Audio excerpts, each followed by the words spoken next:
Am I the a-hole for telling my son exactly what my husband did despite him begging me not to tell? I have a son, Adam, 14, from my previous marriage. I'm currently with my husband of 4 years. I handle everything related to Adam's school. He has a friend, Dean, 14, that he started hanging out with a year ago. Dean is an amazing boy and has been nothing but a great influence for Adam. I met Dean's dad, Mike, who's a single dad, and we'd see each other daily for school pickup/drop-offs.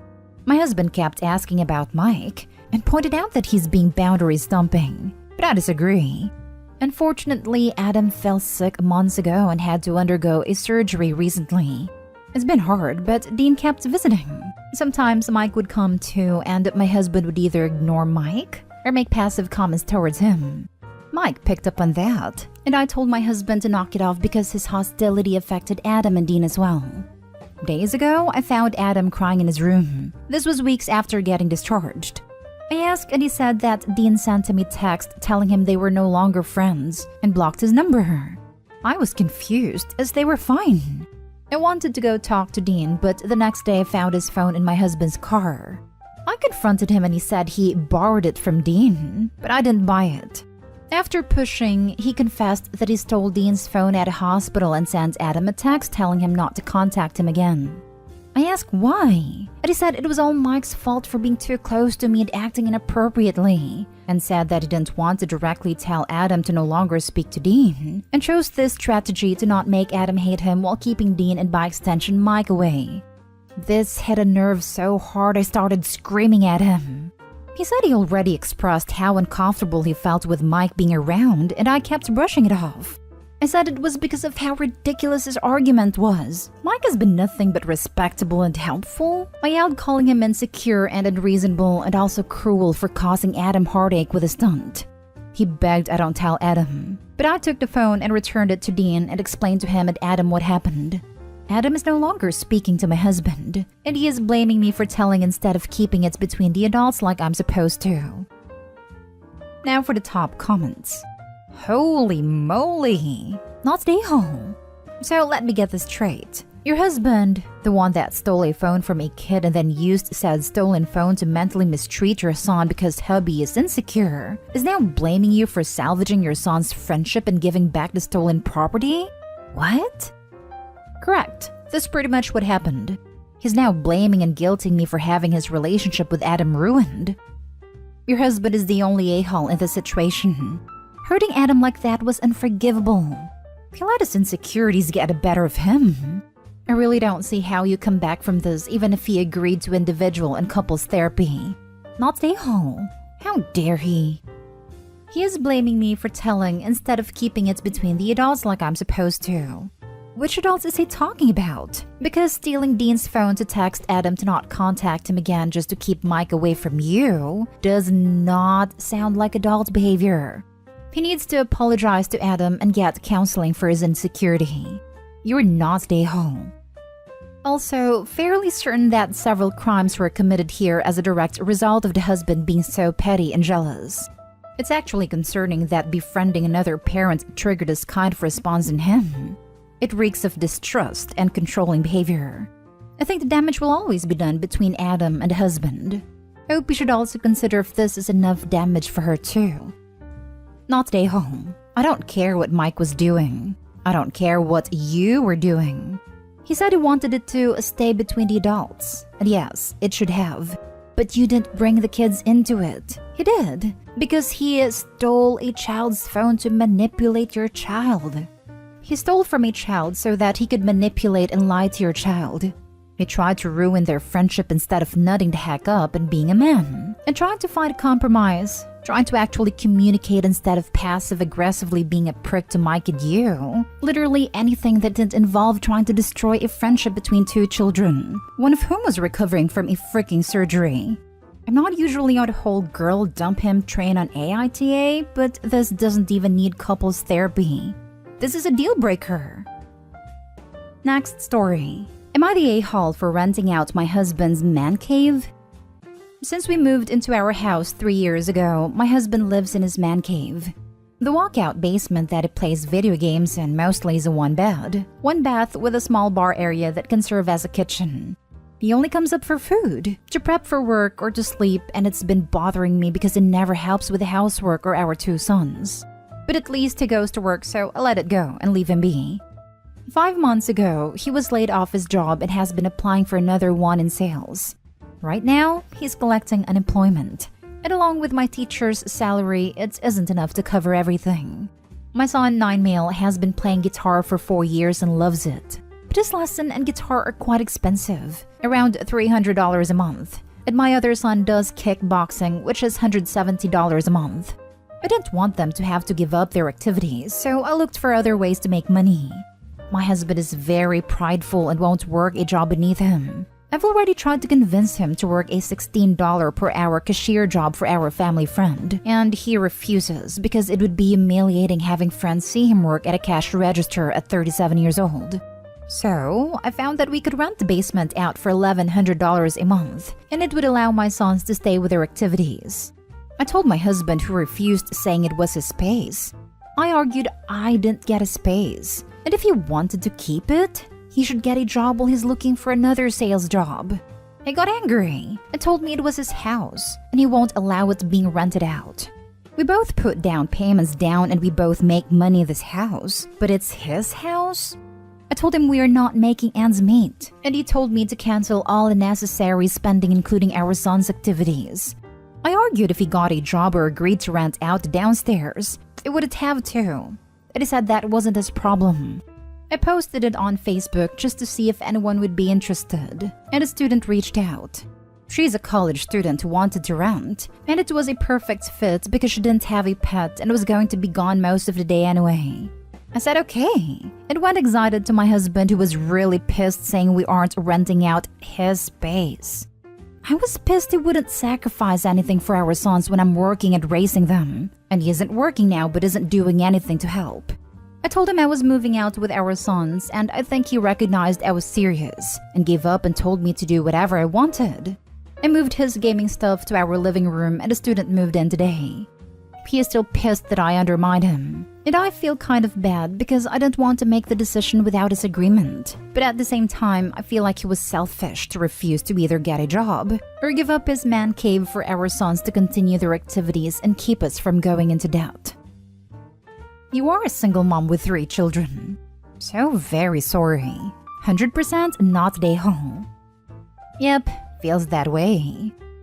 With all due respect and so much sympathy, why do you stay? He is setting a terrible example for your sons. To be honest, but how is around them enough to set anything? Hey OP, literally what is good about your husband? Not stay home. How does he justify that you don't have an area of the house that he essentially has a 1-bedroom apartment to hang out in? He should not have had a man cave to start with, and after he's back working, I would keep renting it. Men naturally are supposed to have man caves, but all his friends have them. That's how he justified it. Men are also supposed to get off their butt and at least help support their families. My partner graded ISTEP test while job hunting after he graduated with his degree. I supported a family, occasionally working 2 jobs while he was in college. That's the sort of crap you just do when you have a family. Not stay home. I make $20 an hour now. I don't have kids, but I guarantee you if I had to work in fields beneath me, I would. That's utter BS. I don't understand people like this. When you need a job, you get one. I have zero sympathy for people who can work but choose not to because it's beneath them. That attitude is a slap in the face to the workers who have no choice but to work those jobs. Shaking my head. You make half of my monthly income just on the space alone. How childish and elitist. Next story is titled, Am I the a-hole for not wanting to help my mother-in-law in her golden years? My wife, 39 female, and I, 38 male, have been married for over a decade and have 2 kids, 14 and 12. We both work full-time and do pretty well at our respective careers. We are in a pretty good place financially. We have money saved up for college funds, good retirement plans, not a lot of debts, etc. Honestly, things are pretty good. However, a couple weeks ago, my wife told me that her mom and her stepdad have been having some pretty serious financial problems. like don't have any money saved for retirement and could possibly lose their house type problems. These issues have led to mother-in-law and stepdad separating and possibly divorce. Mother-in-law is currently living with my wife's aunt and uncle, but they have 2 adult kids that live with them and don't have the space. My wife is an only child and wanted us to look into what we can do to help. I asked her what she means by help, because I would be okay with maybe giving a one-time lump sum to get mother-in-law back on her feet, but I am not okay with a long-term situation where we are supporting her for the rest of her life. My wife said she wants to look into maybe remodeling our house and building a mother-in-law suite. I told her that is a non-starter for me. I love my kids, but I am also looking forward to them moving out into the world on their own in a few years. I don't want another dependent, an adult no less, living with us for another 20 years. My wife then suggested the idea of an assisted living home or condo for mother-in-law. But when I asked how she would pay for it and my wife said, we probably would have to, I told her that I don't want to do that either. I asked why her aunt and uncle can't help out, and she said that they have their own kids living with them and they aren't in a position to help like we are. I told my wife again that I am comfortable with a one-time lump sum, but I don't want to be supporting mother-in-law for the rest of her life. I didn't sign up for that. My wife got upset with me and asked me if I would feel the same way if it was my parents. I told her that I can't really answer that because my parents worked hard, planned accordingly, and are in a good financial position to retire soon. I told her that I feel bad for the situation mother-in-law is in, and I am willing to help to a point, but I'm not willing to have her live with us for the rest of her life, nor I am willing to pay for her living arrangements indefinitely. I told her that we have our own financial obligations to our kids and our own life plans and retirement goals, and I do not want to jeopardize those or delay them by multiple years.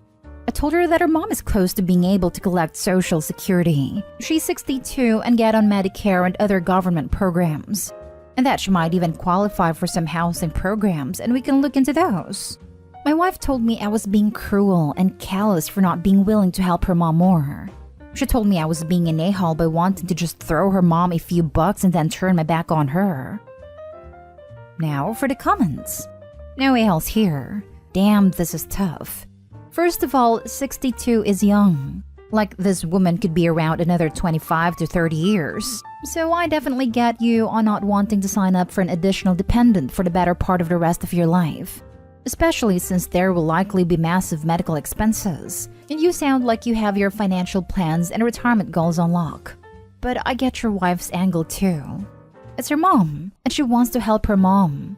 I guess my advice would be careful how you talk about the situation. It sounds very judgmental.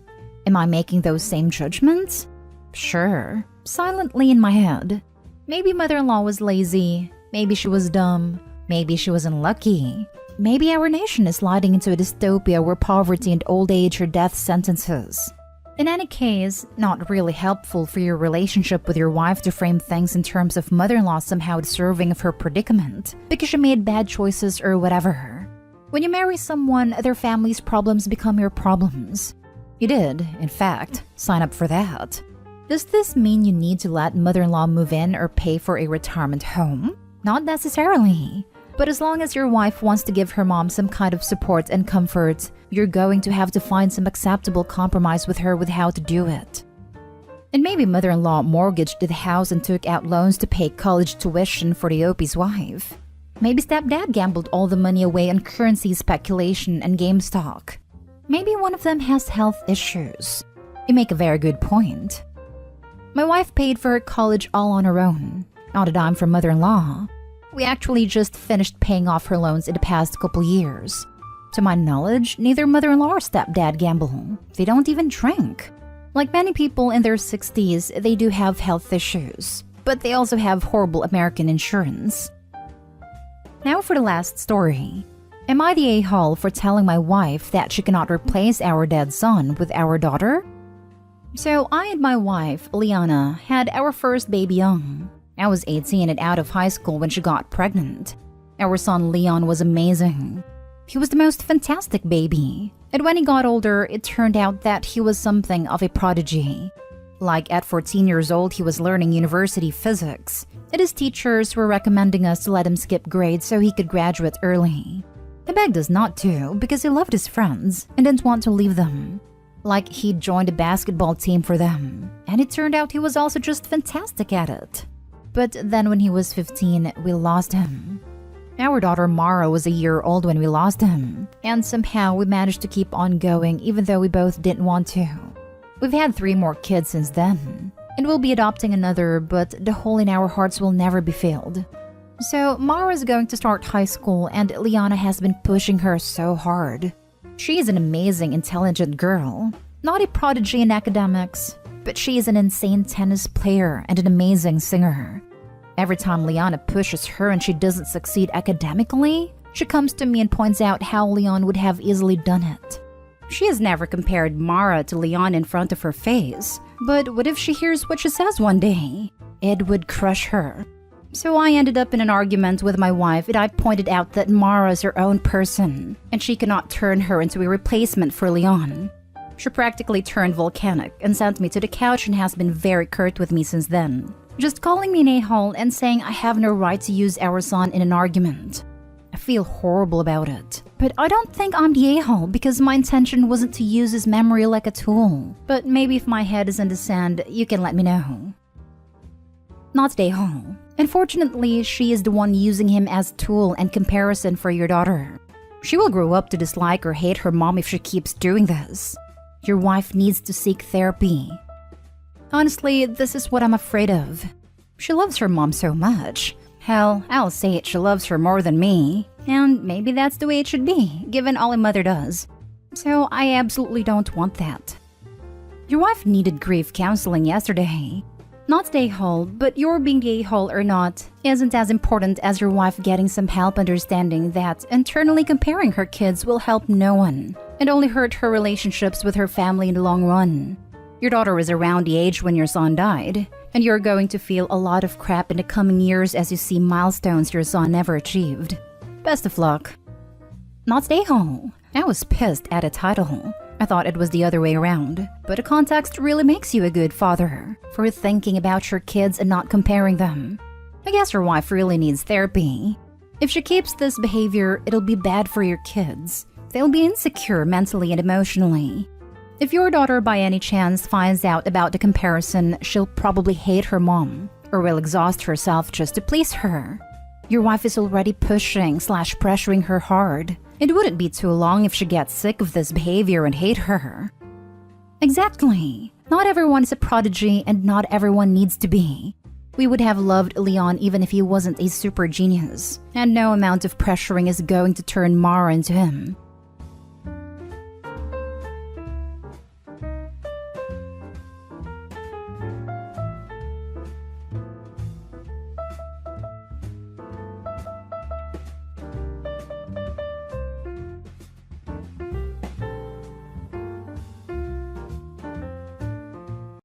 Am I the a-hole for not letting my ex's husband be added to the school emergency contact list or to give him permission to take my kids to the doctor?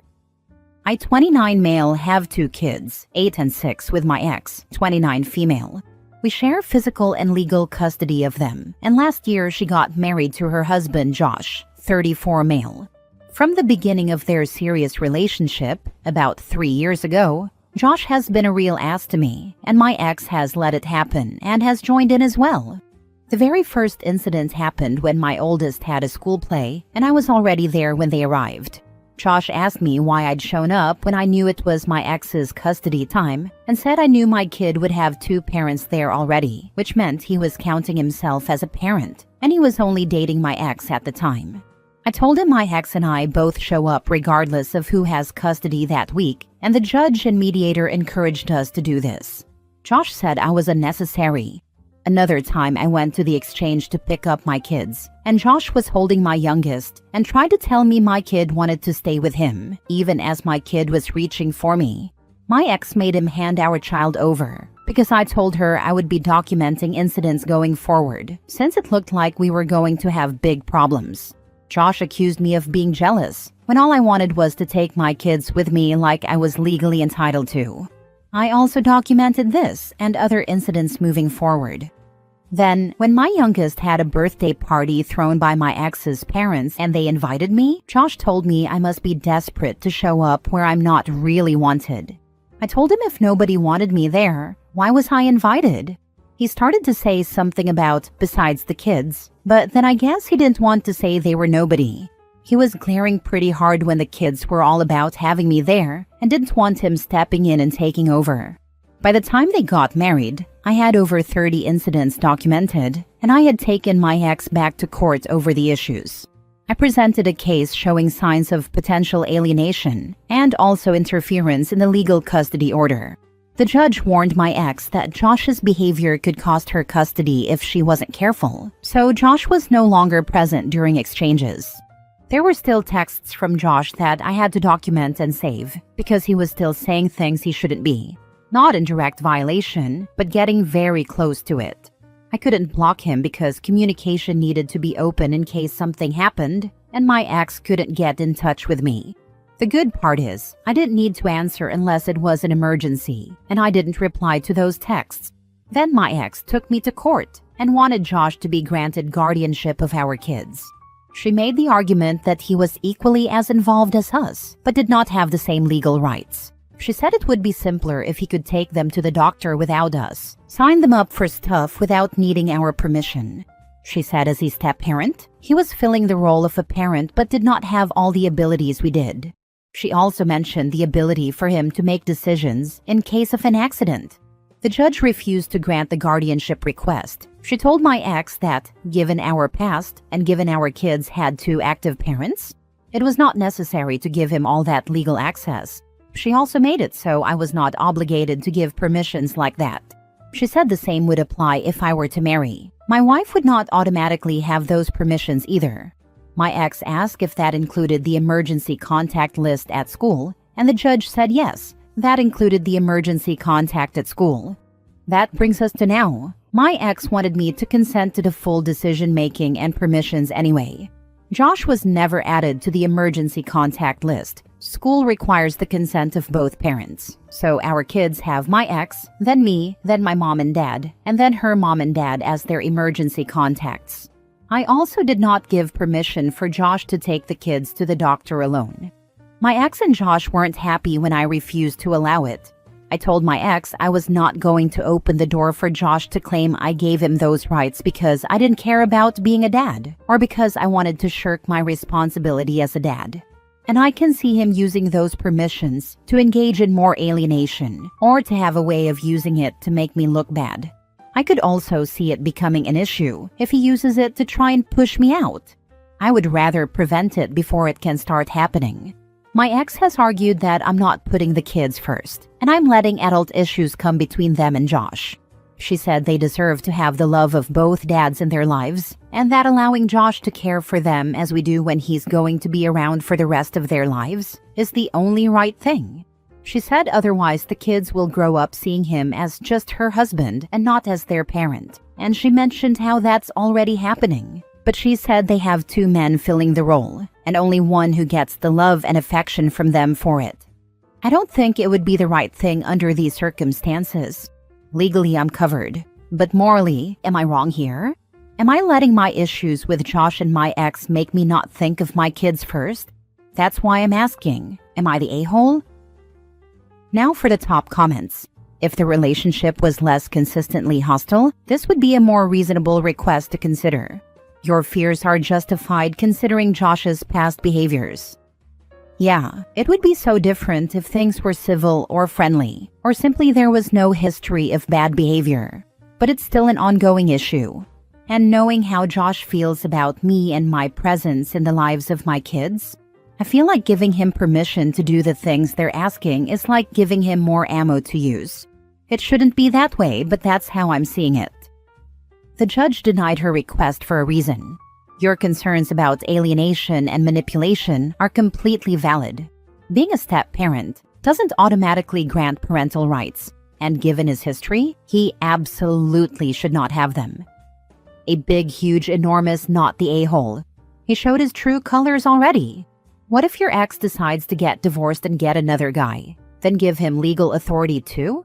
No. You are an active parent and ex plus Josh were both annoying to you. Especially Josh had clear intentions to alienate from the start and ex joined in.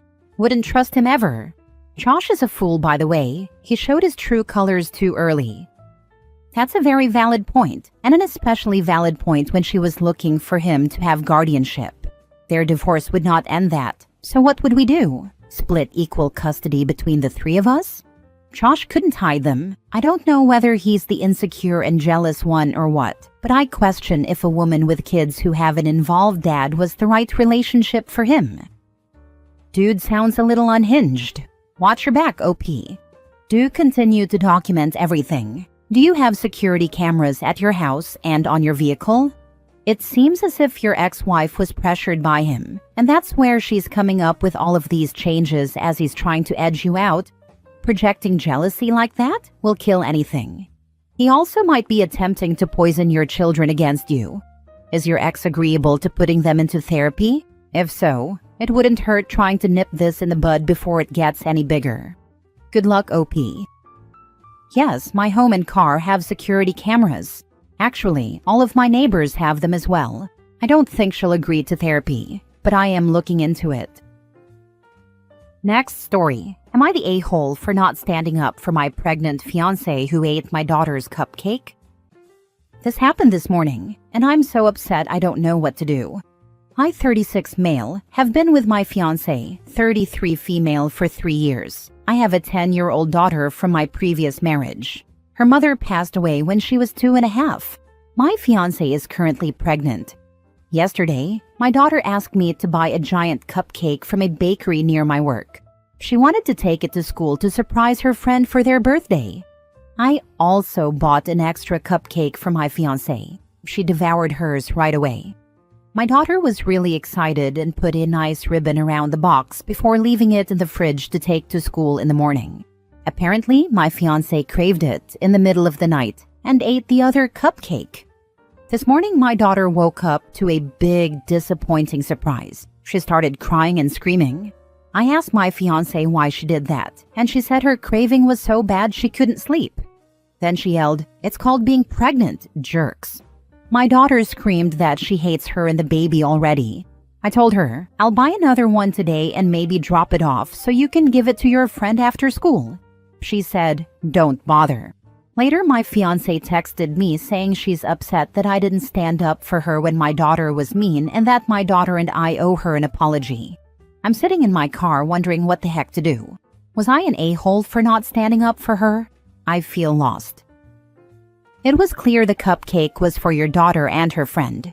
Even if you're craving, you don't take things that are someone else's, especially from a literal child. She also could have offered to buy a replacement cupcake herself, but didn't, and insisted your daughter was the jerk. Sure, there are cravings, and there's also self-restraint.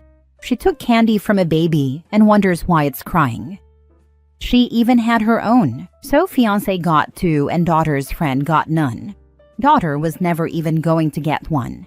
That's even worse. OP, I would still bring a cupcake for daughter's friend, and maybe also daughter, to school today. She was hurt and angry in the moment, but I think she would still appreciate it. Put a bow on both boxes, not the a-hole. The only one whom owes anyone an apology is your fiancé. Yeah, she literally called a child a jerk for being upset that she ate something the girl had been looking forward to.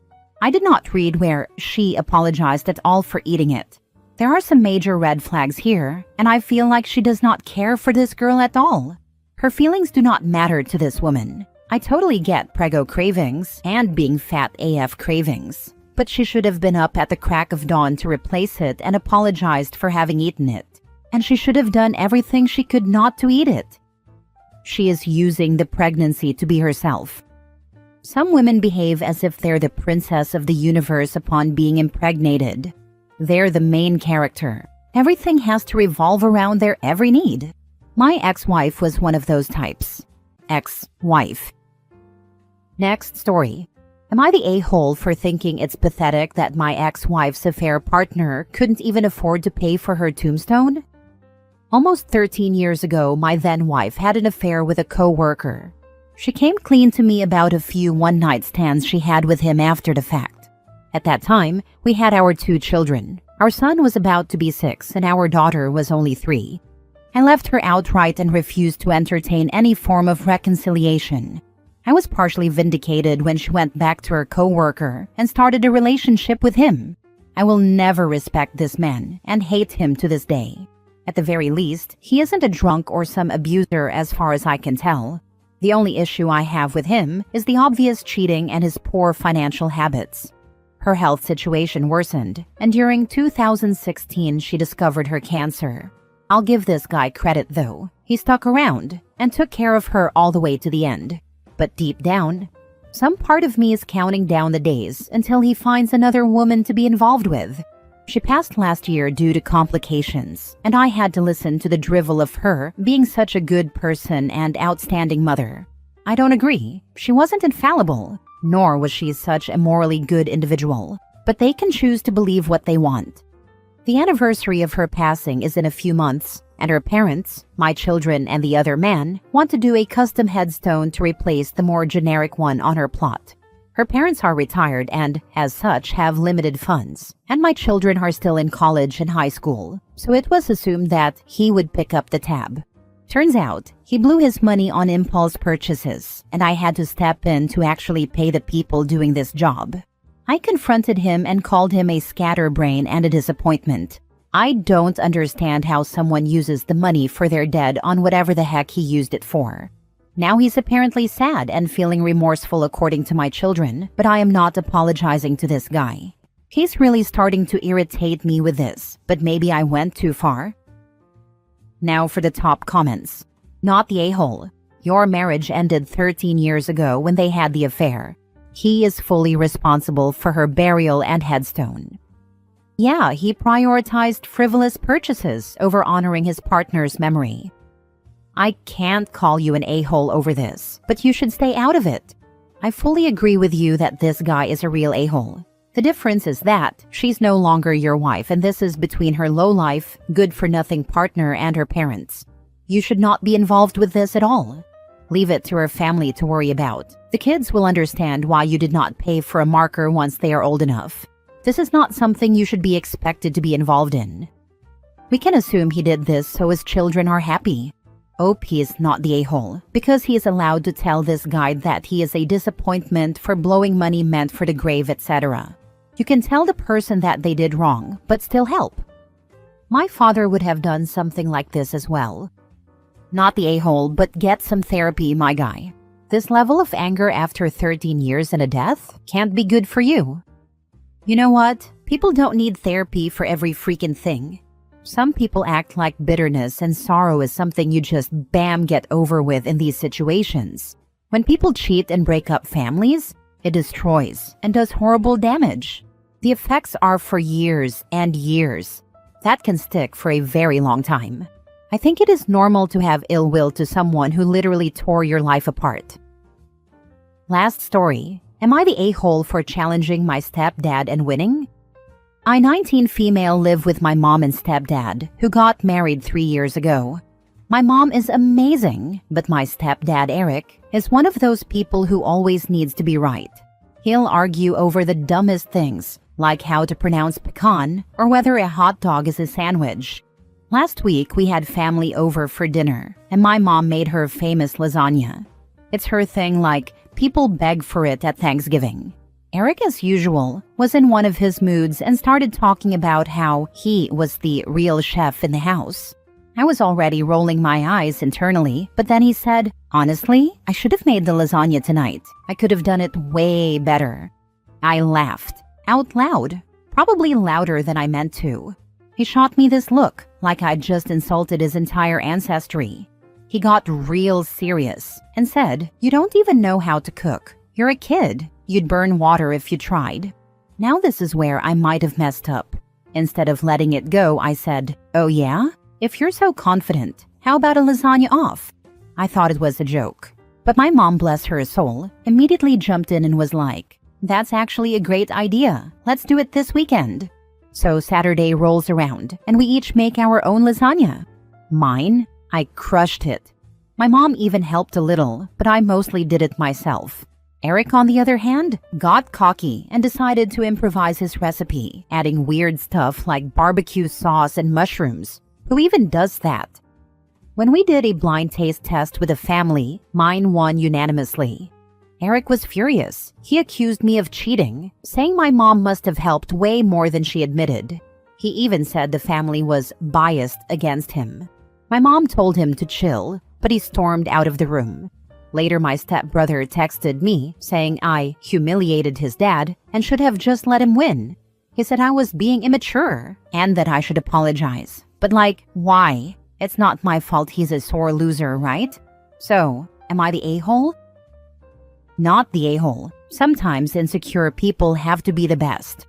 If they get humiliated in a fair contest, then they deserve to be humiliated. Emotionally immature people tend to be sore losers and blame other people for their shortcomings. I would be very wary of him in the future. He is going to take every opportunity to attempt to humiliate you and make you suffer in the future. He is not going to let this go. That comment nailed it. Your stepdad's ego couldn't handle a fair loss, and now he's lashing out like a kid who lost at Mario Kart. You didn't humiliate him. He did that to himself by talking big and then flopping. And now he's doubling down instead of just taking the L like an adult? Be careful around him, because if he's this petty over lasagna, he's definitely the type to hold a grudge over nothing. Who the heck puts barbecue sauce and mushrooms in a lasagna, especially someone who touts themselves to be a great chef? Would belly laugh that guy out of the room. Not the barbecue sauce, but finely chopped mushrooms are great in the meat sauce.